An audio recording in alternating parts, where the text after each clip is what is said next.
El Sol. Aparentemente inalterable. Es en realidad un reactor nuclear gigante.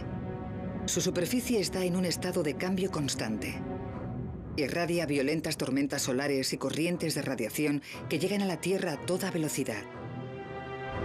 Su superficie está repleta de manchas solares y su enorme campo magnético alcanza a todo el sistema solar. Estamos tan solo empezando a entender el impacto del Sol en la Tierra. Es cierto que causa estragos en nosotros, pero si la temperatura global aumentase, ¿podría ser también nuestra salvación?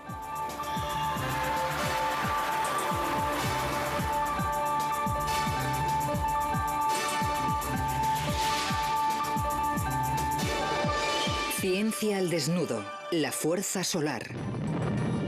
El Sol, una embravecida bola nuclear de gas sobrecalentado de un tamaño tan grande que más de 1 millón de tierras cabrían en su interior. Y es además el causante de que la vida sea posible en la Tierra. Provoca el crecimiento de plantas y bosques, proporcionando una corriente continua de energía día tras día. Ha alimentado a nuestro planeta desde hace 4.500 millones de años. Para la humanidad, la energía del Sol parece constante. Desde la última gran glaciación hace 10.000 años, las moderadas temperaturas de la Tierra han ayudado a que el hombre prosperara y construyera sociedades avanzadas tecnológicamente. Pero puede que esto no dure para siempre. Ahora estamos empezando a comprender que la relación entre nuestro planeta y el Sol es compleja y turbulenta. Regularmente, las tormentas solares expresan su furia. Gigantescas nubes de plasma salen de la superficie del Sol y chocan contra la atmósfera exterior de la Tierra, a veces llegando a afectar a satélites y redes eléctricas. Cada minuto, el campo magnético del Sol y el de la Tierra libran una batalla. Estas olas emanan desde lo profundo del Sol, suben hasta la superficie y crean unas marcas oscuras llamadas manchas solares. La actividad de los campos magnéticos sufre altibajos durante ciclos de 11 años. En el máximo solar pueden verse más manchas solares y en el mínimo, muy pocas. Pero, ¿qué significa eso para nosotros, que estamos a 150 millones de kilómetros? Los científicos están empezando a comprender que esos campos magnéticos pueden influir mucho más de lo que se pensaba y que pueden haber sido los responsables de los cambios que ha sufrido el clima. Según los datos históricos, los cambios en la actividad solar sí que tendrían un impacto perceptible en el clima global de la Tierra. Actualmente se estudia esa conexión entre el Sol y la Tierra para que la humanidad pueda prepararse ante cualquier consecuencia.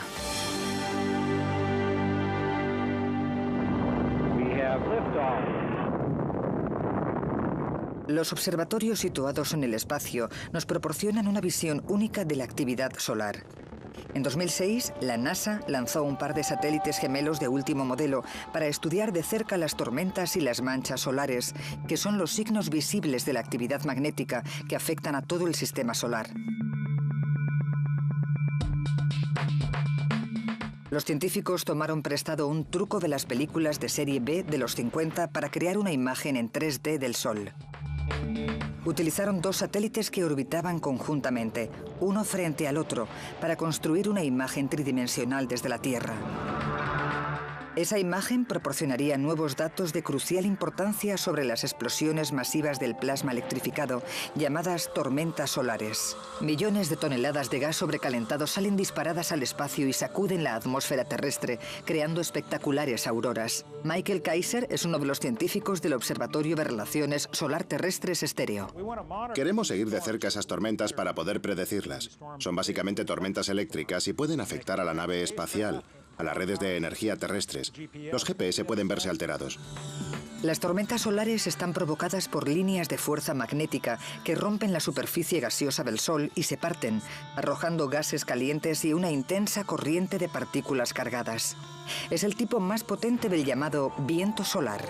Algunas tormentas tardan 2 días en chocar contra la Tierra, mientras que las expulsiones más fuertes llegan en solo 12 horas. Estéreo nos proporciona tiempo para poner los satélites y las redes de energía eléctrica en modo seguro y llevar a los astronautas a la sección secciones protegidas de la estación espacial. Lo que de verdad nos interesan son las que vienen directas a nosotros, pero es muy difícil calcular su velocidad. Una sencilla demostración nos enseñará cómo, gracias a 2 satélites, los científicos pueden calcular la velocidad de este viento solar. Michael Kaiser echa un chorro de líquido en una placa de cristal. Por delante es difícil medir la velocidad. Así es como los satélites antiguos solían ver las tormentas solares. Pero por un lateral se pueden medir 2 puntos del proyectil y calcular la velocidad de forma más sencilla. Al estudiar las tormentas solares no solo desde delante, sino también desde un lado, podemos calcular su velocidad y también de dónde vienen. La respuesta resultó ser el área que rodea a las manchas solares. Estas marcas oscuras de la superficie del Sol estaban rodeadas de misterio hasta el siglo XX, cuando los científicos se dieron cuenta de que podían relacionarse con el modo en que el Sol genera calor en su núcleo. Cuando los científicos descubrieron que el Sol conseguía su energía de las reacciones nucleares, la respuesta se hizo evidente. La fusión nuclear del Sol y las estrellas crea las condiciones para esos efectos magnéticos tan poderosos. Las corrientes de gas sobrecalentado generan intensos campos magnéticos. Cuando el interior del Sol se agita, aparecen lazos enormes de fuerza magnética que se funden, desaparecen y crean las manchas solares. Afortunadamente hay un modo de visualizarlo aquí en la Tierra, en la comodidad de su propia cocina. El astrónomo de la NASA, Sten Odenwald, compara los lazos de campo magnético con espaguetis. La superficie del Sol son gases muy calientes que dan vueltas con un movimiento de ebullición. Lo que puede verse en la olla es el agua calentada por convección, que sube hacia la superficie, libera su calor y vuelve a hundirse en el fondo de la olla para recalentarse. Los espaguetis son como las líneas de campo magnético que se agitan en la superficie del Sol. Estos campos llegan a la superficie, se concentran en manchas solares, estallan y cosas por el estilo. La turbulencia que causan las manchas solares no solo proviene del calor, sino también de la rotación del Sol. En los planetas sólidos como la Tierra, cada parte del planeta gira de forma uniforme. Pero el Sol es una bola de gas y no se aplican las mismas reglas. El ecuador da la vuelta en 25 días, pero los polos tardan 35. Los lazos magnéticos se estiran y se deforman mientras gira, y donde rompen la superficie, aparecen las manchas solares. Las manchas solares son inmensas. Una mancha puede tener desde el tamaño del continente africano hasta 30 veces el tamaño de la Tierra. Se cree que cuanto más grande es la mancha, más grande es la inestabilidad magnética que yace bajo ella, dando lugar a tormentas más fuertes y radiaciones invisibles más poderosas, como los rayos X y gamma. Y lo más extraño de todo es que no son del todo oscuras. Parecen oscuras por la claridad que le rodea, pero una mancha solar brilla 10 veces más que la Luna. Leif Svalgaard, físico solar y experto en la predicción de las manchas solares, puede demostrar cómo esta ilusión de luminosidad engaña al ojo, usando una pequeña bombilla y un proyector sobrecalentado. Una mancha solar está muy caliente, a unos 8000 grados. Está representada por el filamento encendido de esta bombilla. Parece brillante hasta que Svalgaard enciende el proyector sobrecalentado que representa al Sol. Si encendemos el resto del Sol a 10.000 grados, vemos que las manchas solares ahora parecen oscuras. Pero es solo por este contraste por lo que parecen oscuras. Las manchas solares son, de hecho, una ventana en la actividad magnética escondida del Sol. Pero también pueden ser un indicador de otro efecto más profundo que la ciencia acaba de empezar a comprender. Los astrónomos medievales no sabían que el descenso dramático del número de manchas solares podría haber estado relacionado con un periodo de importante cambio climático conocido como pequeña glaciación. Fue una época terrible en la que se perdieron numerosas cosechas y algunas zonas se hicieron inhabitables. Las manchas solares son familiares a los astrónomos, tanto como los planetas y la Luna. Pero hasta mediados del siglo XIX eran solo una curiosidad astronómica. Ahora, algunos científicos creen que las manchas solares son señales visibles de un misterioso mecanismo que produjo un importante cambio climático en el pasado. Sus teorías se basan en las frecuentes correlaciones entre el clima y el número de manchas solares que han registrado los astrónomos durante siglos.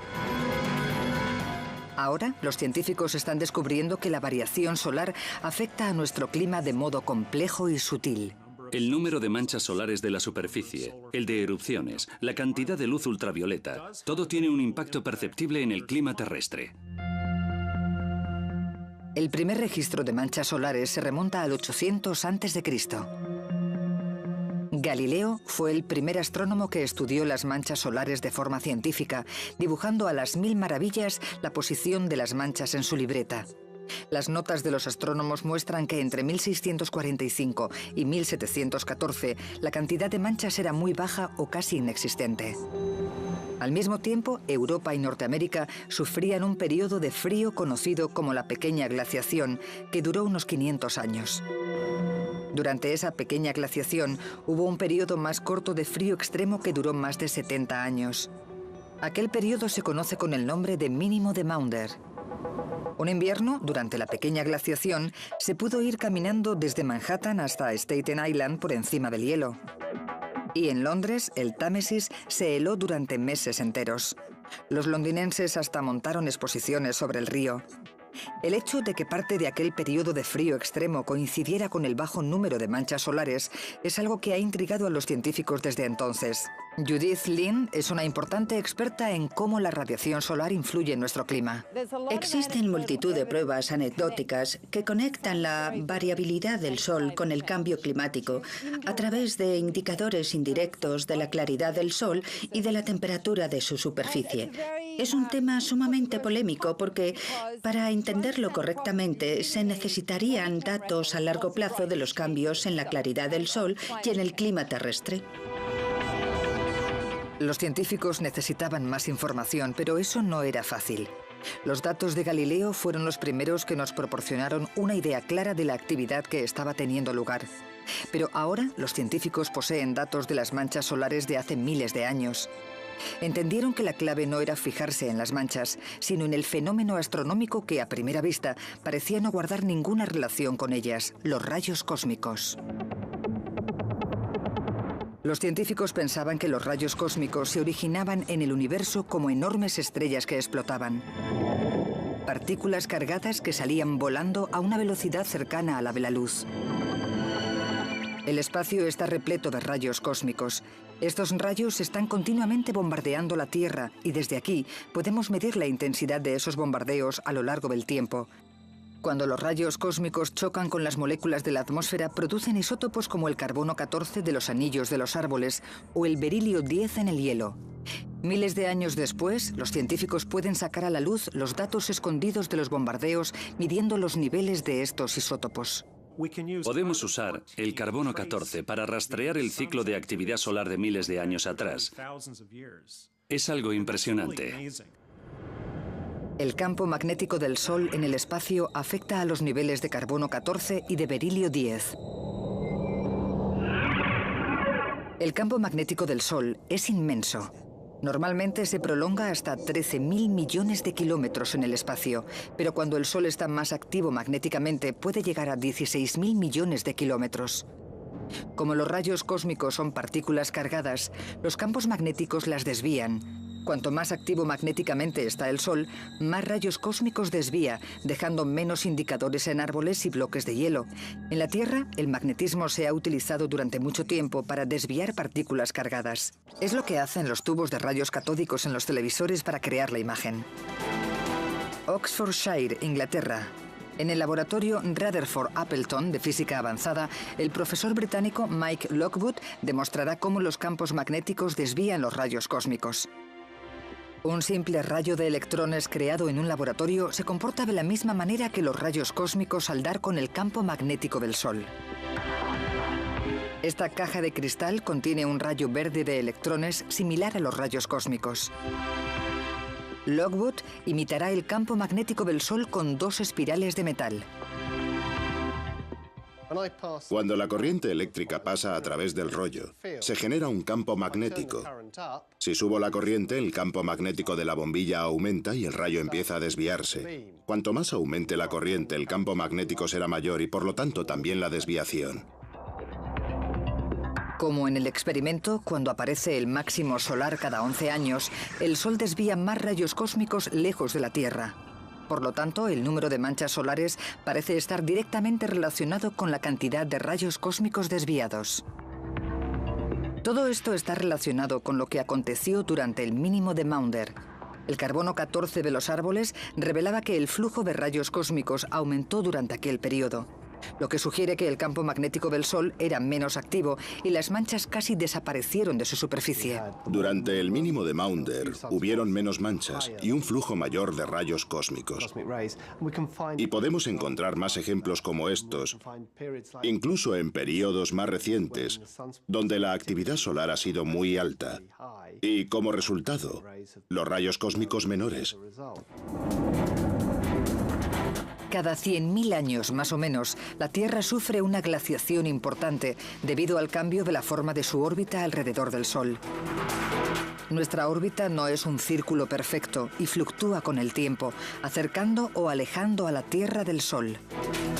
Cuando la forma es más elíptica, hay un 23% de diferencia en la radiación solar entre los dos extremos de la órbita. En este momento es de un 7%, lo que nos ha proporcionado un clima templado desde la última glaciación. Pero, ¿qué ocurre con la influencia del Sol, aparte de esos cambios periódicos en la órbita y la inclinación? ¿Los cambios en el resplandor solar pueden llegar a afectar a nuestros patrones meteorológicos? La respuesta es que depende de la duración de esos cambios.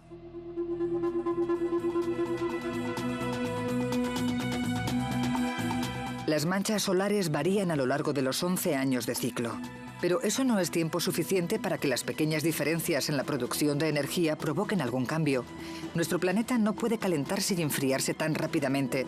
La razón es que los océanos absorben mucha cantidad de energía y costaría décadas o incluso siglos que se reflejaran los cambios. No hay duda de que si la producción solar descendiera lo suficiente durante esa escala de tiempo, la Tierra se enfriaría como respuesta. El ciclo de 11 años causa poco impacto, pero no es el fin del ciclo de las manchas solares. En los datos se encuentran otras tendencias. El mínimo de Maunder pudo haber sido el resultado de un ciclo más largo. Y ese ciclo pudo ser lo suficientemente largo como para marcar una diferencia. Pero exactamente ¿cuánta diferencia? El problema es que aunque se pueda rastrear la actividad del Sol, es muy difícil analizar cómo el clima de la Tierra ha cambiado en relación con ella. La única manera de saber si el Sol tiene periódicamente ciclos mayores y si podría afectar al clima global sería consiguiendo datos climáticos exactos de hace miles de años. Y eso es lo que creen que han descubierto dos científicos estadounidenses en las cuevas de Nuevo México. El paleoclimatólogo Yemani Asmeron y su colega Víctor Poliak de la Universidad de Nuevo México han hallado un ingenioso modo para calcular de forma exacta el clima del pasado, usando las estalagmitas de las cuevas antiguas. Al fijarnos en la información climática de hace 10.000 años, basada en las estalagmitas, la coincidencia es sorprendente y también bastante sólida. Las profundas cuevas de Nuevo México, en el suroeste de Estados Unidos, han preservado un registro perfecto de los cambios en el clima. Gracias a él, estos científicos han establecido un registro climático del suroeste estadounidense de un periodo de más de 3.000 años durante el último Holoceno. Cubre el periodo más reciente de la historia climática de la Tierra, desde que acabó la última glaciación. Uno de los atributos más importantes de las estalagmitas es que se pueden obtener edades absolutas de manera precisa y que contienen laminados anuales, como los anillos de los árboles, así como pruebas del cambio climático a una escala magnífica. Pero para conseguir esos datos, las muestras necesitan una cuidadosa preparación. Las estalagmitas pasan por un proceso de 3 fases. La estalagmita lleva creciendo desde hace 3000 años y manifiesta unas líneas anuales.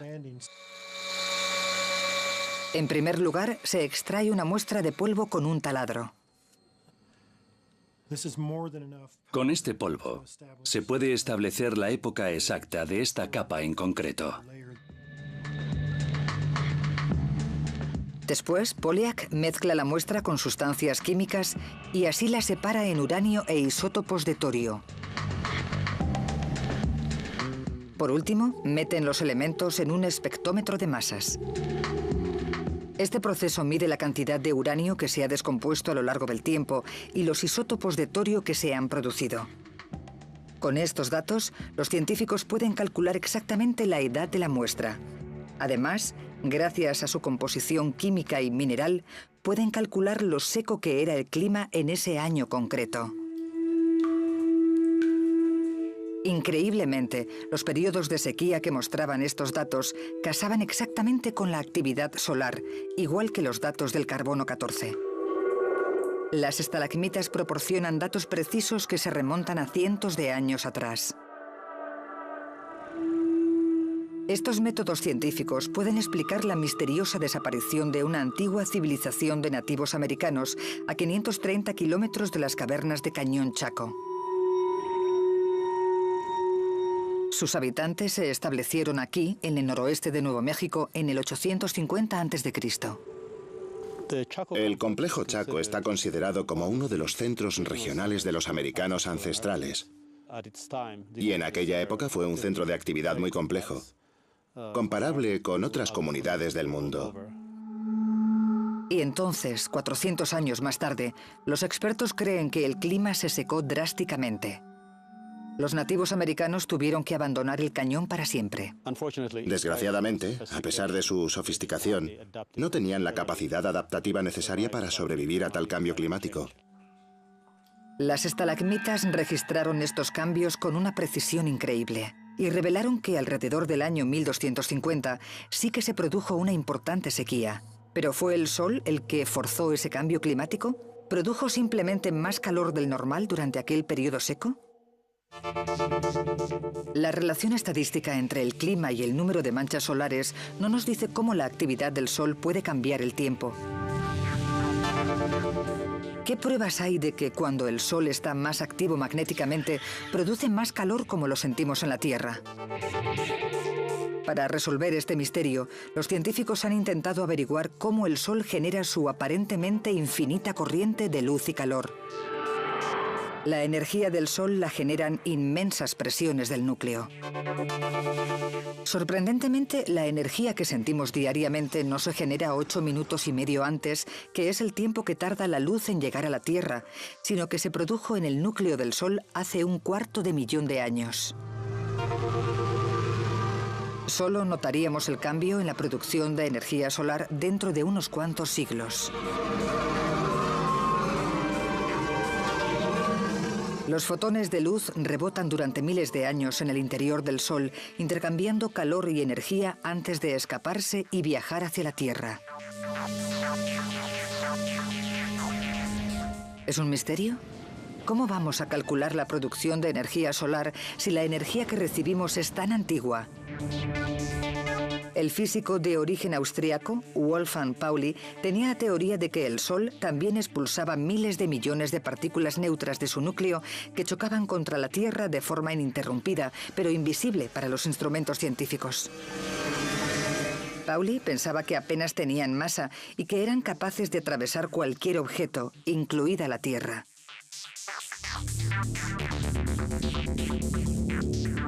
Son los llamados neutrinos. Los neutrinos son mensajeros excepcionales porque pueden atravesar la parte exterior del Sol sin apenas interferencia. Los científicos creen que una de esas partículas podría atravesar un bloque de plomo de 1 año luz de longitud. En un segundo, unos 100.000 millones de neutrinos pasan a través de mi pulgar, pero no se absorbe ninguno, y casi todos lo atraviesan sin ninguna interacción. Los modelos solares predecían que la tasa de neutrinos debería ser constante, lo que explicaría por qué la producción de energía solar varía tan poco. Pero antes, la ciencia debía demostrar que existían. Así que en 1990 los científicos construyeron un centro con más de 2 kilómetros subterráneos en una excavación minera cerca de Sudbury, en Canadá. Querían crear un área libre de otra partícula común en el sistema solar, los rayos cósmicos. Después de 8 años y millones de dólares gastados, se completó. Probablemente sea uno de los experimentos físicos más grandes jamás concebidos. Uno de los físicos involucrados en el enorme proyecto es el profesor Doug Holman. Estamos bajo tierra porque es muy difícil captar estas señales y debemos evitar otras señales normales que interferirían en nuestras mediciones de los rayos cósmicos. Por eso, estando aquí abajo, podemos evitar esas interferencias. Solo pueden detectar todos los tipos de neutrinos creando un medio especial. Un depósito con 1000 toneladas de agua enriquecida con neutrones que proporciona la industria nuclear. Recibieron esa agua pesada en buques cisterna de reactores nucleares comerciales. Los neutrinos reaccionan con el agua pesada y producen diminutos destellos de luz. Miles de sensores de luz colocados por todo el depósito detectan estos destellos o fotones. De los millones que lo atraviesan, unos 20 al día producen una señal. Sabemos que son muy minúsculos, por eso no les afectan los átomos individuales de los materiales normales. Detectores anteriores y más pequeños construidos en Japón y Estados Unidos encontraron menos de lo que habían esperado. Este nuevo centro ha sido capaz de demostrar que los neutrinos cambian de forma evitando intentos anteriores de encontrarles. El misterio de los neutrinos se resolvió cuando descubrieron que podían cambiar su identidad de un tipo a otro. El detector de Sudbury confirmó lo que los astrofísicos pensaban desde siempre. El núcleo del Sol genera una tasa fija de energía. En nuestro experimento encontramos esos neutrinos perdidos y pudimos determinar que la tasa de producción de neutrinos del Sol era realmente lo que los modelos predecían. ¿Qué impacto tiene esa tasa fija de producción de energía sobre nuestro planeta? Una manera sencilla de calcular la producción del Sol sería mirando cómo una pequeña área de Tierra se calienta durante los 11 años de ciclo solar. En un día soleado, cada metro cuadrado de la superficie de este planeta recibe 1000 julios por segundo de energía del Sol.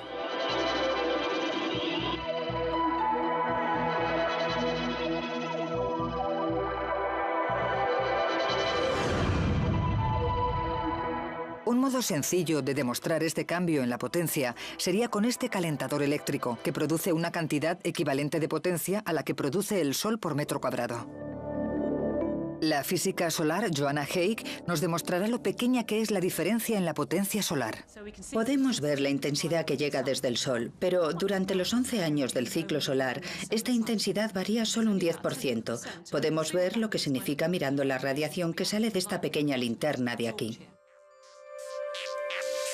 Increíblemente, esta pequeña linterna genera la misma cantidad de energía extra que la que genera el Sol en su máximo solar, comparándola con el mínimo solar. Como verán, es una cantidad muy pequeña. Es muy difícil comprender cómo este pequeñísimo cambio en la radiación solar puede tener un impacto en el clima terrestre. Por lo tanto, si como sostiene Haigh, un 10% es demasiado poco para causar un cambio climático, ¿cuál es el mecanismo que está provocando esos cambios en el clima que confirman los datos?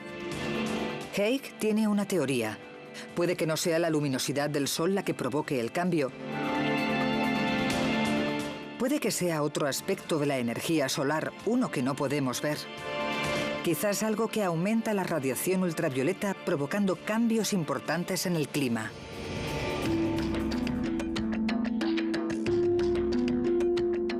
Los científicos han descubierto una posible relación entre las manchas solares oscuras y los periodos históricos de cambios climáticos drásticos. Pero la producción de calor natural del Sol varía muy poco durante los 11 años del ciclo. La gente suele referirse al Sol como constante solar, tal y como declara la experta de la NASA Barbara Thompson. La constante solar no es realmente una constante, aunque sí bastante fija. Durante el ciclo solar hay variaciones en la producción solar que genera el Sol. Pero no es un gran cambio. De hecho, se necesitan instrumentos bastante sofisticados para medirlos. Entonces, ¿por qué hay una relación estadística entre la actividad solar y los cambios históricos en el clima? La respuesta podría basarse en el hecho de que el Sol no solo genera calor. El Sol también genera radiación con longitudes de onda en la parte invisible del espectro, como la radiación ultravioleta tan conocida por los que toman el Sol. En realidad, nosotros no vemos los rayos ultravioleta o las microondas o los rayos X, pero el Sol los genera junto con el calor y la luz visible. Los científicos descubrieron que las emisiones de estas olas invisibles también variaban durante los 11 años del ciclo solar. Los rayos ultravioleta pueden aumentar hasta un 100% entre el mínimo y el máximo solar cuando el magnetismo solar es más fuerte. Es significativo que las últimas observaciones del satélite muestren que el Sol emite más rayos ultravioleta cuando hay más manchas solares. Por lo tanto, cuantas más manchas solares, más radiación ultravioleta choca contra la atmósfera de nuestro planeta. Esta imagen del Sol, tomada desde el satélite SOHO de la NASA, muestra los rayos ultravioleta que se emiten durante una tormenta solar. Y esta es la cantidad de radiación ultravioleta emitida durante un periodo tranquilo de mínimo solar. Si nos fijamos en la región de los rayos X, varía un 100%, así que se duplica entre el máximo y el mínimo solar durante los 11 años del ciclo. ¿Qué otros efectos podrían aumentar la cantidad de rayos ultravioleta que tenemos en nuestro clima? Los UV reaccionan con el oxígeno, el elemento químico de la atmósfera que nos permite vivir y que forma el ozono. Una capa de ozono envuelve a la Tierra, proporcionando un manto de protección. He escrito un código secreto en mi mano, pero no pueden leerlo, ni siquiera si enciendo una linterna. Parece que no hay nada. Sin embargo, si enciendo esta luz ultravioleta, puede verse el código secreto. Lo que ocurre es que la sustancia química que hay en esta tinta solo responde a la luz ultravioleta, de la misma manera que el ozono de la estratosfera absorbe la luz ultravioleta y no la radiación normal. La capa de ozono está situada de 30 a 50 kilómetros por encima de la superficie de la Tierra. Nos protege de los peores efectos de los ultravioleta, pero también juega otro papel atmosférico importante, el de gas invernadero. Por lo tanto, retiene el calor que viene de abajo y actúa como una manta calentando nuestro clima. Cuando la radiación electromagnética alcanza su nivel más alto en el máximo solar, los niveles de ozono de la estratosfera aumentan un 3% debido al aumento de los rayos ultravioletas que reaccionan con las moléculas de oxígeno. La teoría es que este aumento en el ozono, junto con los UV extra, crea una capa cálida que encierra el aire en la atmósfera más baja. Así que si cambiamos las propiedades de la estratosfera, si cambiamos su temperatura o su altura, afectaría a las circulaciones de la atmósfera por debajo. El movimiento de aire caliente de los trópicos mueve las tormentas hacia el norte de los océanos Atlántico y Pacífico, lo que explicaría por qué la pequeña glaciación ocurrió en esas áreas. De momento, los científicos no pueden demostrar que los UV tengan la influencia suficiente como para ser los causantes de algunos de los cambios más drásticos de nuestro clima. No hay duda de que la variación en la actividad solar afecta a nuestro clima. El problema ahora es comprender lo grandes que son estas variaciones. Por lo tanto, la radiación ultravioleta es una posible causa del cambio climático localizado. Sin embargo, un solitario científico británico opina que hay algo más en el Sol que está afectando a nuestro planeta. El físico atmosférico Neil Arnold cree que el mismo viento solar podría alterar el clima. El viento solar lo crea una corriente de partículas cargadas, electrones y protones de alta energía, que el Sol expulsa continuamente, y sobre todo durante los periodos de alta actividad magnética. Arnold cree que el viento solar choca con la atmósfera superior de la Tierra, llamada termosfera, que a su vez remueve el clima de abajo provocando más calor. El viento solar interactúa con la atmósfera superior de la Tierra con mucha libertad, provocando grandes cambios. Esta idea se opone totalmente a la creencia convencional sobre el viento solar. La mayoría de los científicos no creen posible que sea capaz de provocar un cambio importante en el clima. Para entender la teoría, debemos entender cómo nuestro clima mantiene el equilibrio por la rotación de la Tierra y la gravedad. Esto crea un efecto llamado fuerza de Coriolis. La atmósfera de nuestro planeta mantiene un equilibrio excelente. Sin la fuerza de Coriolis, el aire caliente del Ecuador iría corriendo hacia los polos más fríos, desestabilizando nuestro clima. En cambio, la circulación atmosférica viaja de este a oeste por el globo, manteniendo en equilibrio la rotación de la Tierra. La fuerza de Coriolis puede demostrarse viendo cómo reacciona una pelota al hacerla rodar en línea recta en un tío vivo. Esto revela que la pelota rueda con una trayectoria curva y no se cae de la atracción.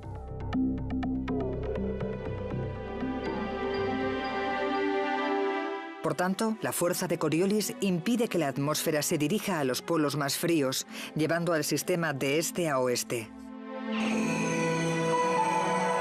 Sin embargo, Arnold cree que cuando el viento solar que emiten las nubes de plasma choca con la atmósfera, este afecta a la equilibrada fuerza de Coriolis. El aire caliente se mueve de las regiones más cálidas hacia las regiones polares y viceversa. Toda la atmósfera se ve afectada por el aire caliente que circula hacia los polos más fríos. Según Arnold, todo este movimiento impide que el calor sea emitido de nuevo hacia el espacio, aumentando así la temperatura global. Es una teoría controvertida, ya que las tormentas solares pueden golpear a la Tierra diariamente. La gente tiene dudas acerca de que si lo que ocurre en la atmósfera exterior a cientos de kilómetros de nosotros, como por ejemplo donde orbitan las naves espaciales, puede realmente afectar a la superficie. Si las tormentas solares y los rayos UV no son la causa histórica del cambio climático, ¿qué otro mecanismo podría ser el responsable? Como hemos visto, los paleoclimatólogos han establecido la actividad solar de siglos pasados mediante el análisis de isótopos y la datación por radiocarbono. Cuando la actividad solar es alta, el campo magnético del Sol se hincha, desviando los rayos cósmicos. Cuando la actividad magnética es baja, hay más rayos cósmicos que sacuden la Tierra. ¿Podrían ser los mismos rayos cósmicos la relación que falta entre la actividad solar y el cambio climático? El Sol es el objeto más poderoso del sistema solar. Los científicos están empezando a comprender sus efectos sobre nuestro planeta. Parece que los cambios históricos en el clima están relacionados con la fuerza de los campos magnéticos del Sol. Los datos de los últimos 1200 años muestran una pauta emergente de la influencia solar. Hacia el 800 después de Cristo hubo un periodo de insólito calor que duró unos 400 años. Después el clima osciló de nuevo hacia condiciones más frías. Hacia el 1250, las colonias vikingas de Groenlandia dejaron de ser fértiles tierras de labranza para convertirse en páramos baldíos. En el siglo XVII, Londres vio cómo se helaba el Támesis. Hasta el siglo XX, la causa de los cambios en las temperaturas era un misterio. Parecía que el Sol era un catalizador, pero todavía se desconoce cómo provocó exactamente los cambios en el clima. Una explicación posible tiene que ver con los rayos ultravioleta y las tormentas solares que afectan a nuestro sistema climático. Pero podría haber una causa más sutil y sorprendente, una que empieza fuera de nuestro sistema solar, en el espacio. La cantidad de rayos cósmicos interestelares que chocan contra la Tierra está regulada por la fuerza del campo magnético del Sol en ese momento preciso. El análisis de los isótopos presentes en el hielo y en los anillos de los árboles es un dato extraordinario que lo demuestra. Pero, ¿y si los mismos rayos cósmicos afectan a nuestro clima de forma más directa? ¿Podrían ser esas partículas energéticas que emanan de las explosiones de las estrellas el mecanismo real detrás del cambio climático? La primera pista podría estar relacionada con un fenómeno meteorológico diario: las nubes. Normalmente, cuando hay pocas nubes, estas ejercen un efecto refrescante en la superficie de la Tierra. Cuando la cobertura es más alta, el calor del Sol se refleja en el espacio. Esto permite que la superficie de la Tierra y los océanos se refresquen. Algunos piensan que un aumento del 2% en la cobertura de las nubes reduciría de nuevo las temperaturas a las de tiempos preindustriales. La relación entre la cobertura de las nubes y el cambio climático intriga al físico danés Henrik Svensmark. Un 2% no parece demasiado, pero la verdad es que sería muy importante para el clima. Las nubes se forman cuando el aire que sube de la superficie calentada de la Tierra se enfría. Entonces, algunas moléculas de vapor de agua se amontonan tan rápidamente que no pueden separarse por su propia energía. Después, el vapor de agua se condensa y forma gotas de nube. Con este dispositivo tan simple, formado por una botella con un poco de agua dentro, intentaré demostrar cómo se forman las nubes. Primero, el agua satura el aire que hay en la botella. Ahora las condiciones son ideales para formar una nube. Lo único que se necesita es añadir algunas partículas diminutas para que las moléculas de agua se amontonen alrededor. Svensmark utilizará el humo. Ahora intentaré provocar una supersaturación presionando la botella y soltando. Como ven, cada vez se vuelve más blanco. Esto ocurre porque hay una supersaturación y se pega a estas partículas pequeñas. El experimento demuestra que la introducción de partículas en la atmósfera fomentaría la creación de las nubes. La creación de nubes ocurre de forma natural en nuestra atmósfera. Pero, ¿y si se completara desde fuera de la atmósfera? Svensmark cree que la antigua teoría de que los rayos cósmicos puedan ayudar a crear nubes explicaría los periodos climáticos como el mínimo de Maunder, que fue una época en la que el volumen de rayos cósmicos que chocaban contra la Tierra fue muy alto. Así que habría más nubes en la Tierra, lo que provocaría un enfriamiento de las temperaturas. Para que la teoría de los rayos cósmicos fuera creíble, el equipo debía buscar primero una relación estadística entre la cobertura de las nubes y la variación en el flujo de rayos cósmicos. Analizaron los datos de los satélites meteorológicos desde 1979 hasta 1992. Ese periodo era lo suficientemente largo como para que el Sol hubiera completado los 11 años de su ciclo de actividad. Svensmark asegura haber descubierto que la Tierra tenía un 3% más de nubes en el mínimo solar, una declaración que algunos científicos cuestionan. Los rayos cósmicos son invisibles para nosotros, pero desde este laboratorio especial sí que pueden verse de forma indirecta. Aquí dentro hay una saturación altísima de alcohol. Y cuando una partícula cargada lo atraviesa como un rayo cósmico, se crea como una estela de pequeñas gotas. Hay muchísimas. Es posible que unas 140 partículas me golpeen cada segundo y pasen a través de mi cuerpo. Como con cualquier teoría, Svensmark necesitaba pruebas para respaldarla. Tenía que demostrar cómo actuaría un rayo cósmico en el aire saturado del laboratorio.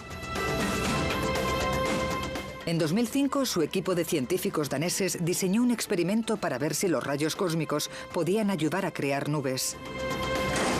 La cámara más grande se construyó a nivel del mar, pero hay otra más pequeña bajo tierra diseñada para eliminar los rayos.